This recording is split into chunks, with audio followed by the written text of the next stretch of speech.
How to fix this Apple ID is not active on your iPhone.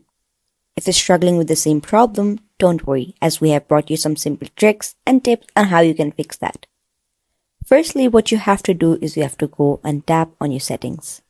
Now go and navigate through the option called General.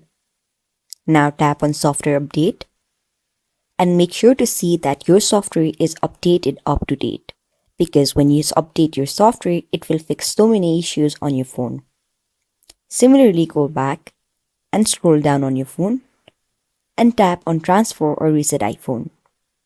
Once you tap on it, tap on the first option called Reset and tap on Reset All Settings. When you do this, it will automatically reset all of your settings on your phone and help you to restart or reboot your phone. Another thing what you can do is you can always restart your phone by clicking on the volume button or by simply tapping on shutdown option in your General. In this way, you can easily fix Apple ID not active on your iPhone. If you found my video helpful, make sure to give big thumbs up and subscribe to our channel.